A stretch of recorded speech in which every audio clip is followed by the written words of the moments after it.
Students, today topic is ideal solution. Last lecture में मैंने आपसे बात की थी कि हम आइडियल और नॉन आइडियल सॉल्यूशन की बात करेंगे, लेकिन पहले हम बात कर लेते हैं आइडियल सॉल्यूशन की। आइडियल सॉल्यूशन होता क्या है, तो आइडियल सॉल्यूशन को थोड़ा जानते हैं। आइए। The solution which follow Raoult's law at all temperature and at all composition will be known as ideal solution. वह सॉल्यूशन जो राउल्स लॉ को फॉलो करे किसी भी टेम्परेचर में और किसी भी कंपोजिशन पे, तो उसे बोला जाता है आइडियल सॉल्यूशन। दूसरी बात यह, अगर हम इसे दूसरे शब्दों में कहें तो हम बोल सकते हैं the solution which obey Raoult's law over the entire range of concentration are known as ideal solution. तो आइडियल सॉल्यूशन वैसे तो एक रियर स्टेज है कि आइडियल कोई सॉल्यूशन आइडियल होगा, लेकिन अगर आइडियल होना है तो उसमें कुछ कंडीशन को फॉलो करना पड़ेगा।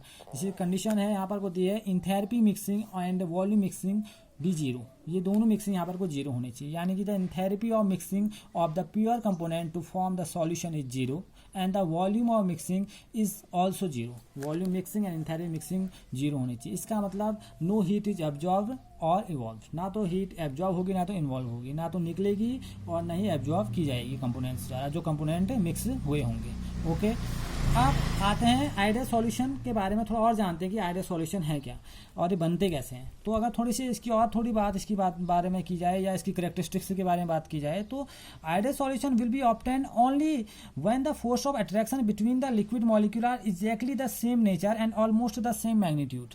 अब बात समझ में की है, जैसे सपोज के लिए आपने यहाँ पर कोई सिस्टम लिया ए बी बी, मैं आपको थोड़ा डिस्कस कर रहा हूँ बी बी, और एक और मैं सिस्टम ले रहा हूँ, इसे मैं बोल रहा हूँ ए बी। थोड़ी बात को समझना मैं क्या बोलना चाह रहा हूँ।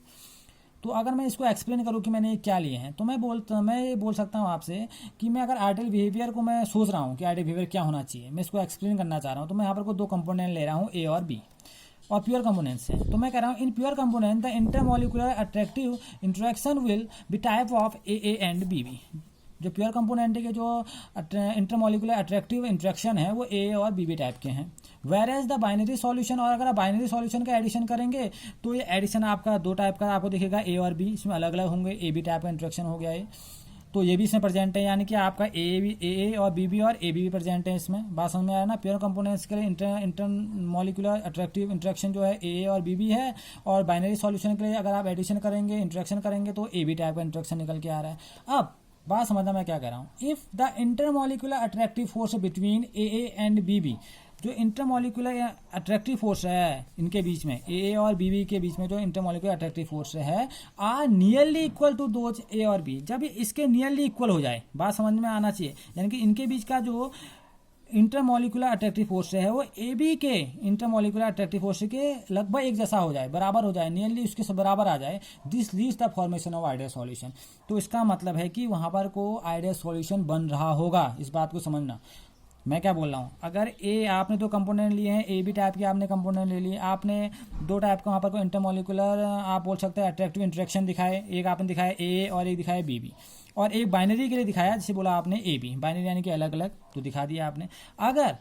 अगर बात समझ में आना चाहिए कि अब मैं क्या बोलना चाह रहा हूँ। मैं ये बोलना चाह रहा हूँ if the intermolecular attractive force between the A and B B are nearly equal to those between A B, अगर इसके इक्वल होंगे तो हम बोल सकते हैं वहां पर जो फॉर्मेशन हो रहा होगा वो फॉर्मेशन हो रहा होगा आइडियल सॉल्यूशन का फॉर्मेशन हो रहा होगा। अगर ऐसी कंडीशन कहीं पर को आती है, अगर ये दोनों intermolecular attractive force A B के इंटरमोलिकुलर अट्रैक्टिव फोर्स के लगभग बराबर हो जाते हैं, तो इसका मतलब है कि यहाँ पर को आइडियल सॉल्यूशन की बात हो रही होगी।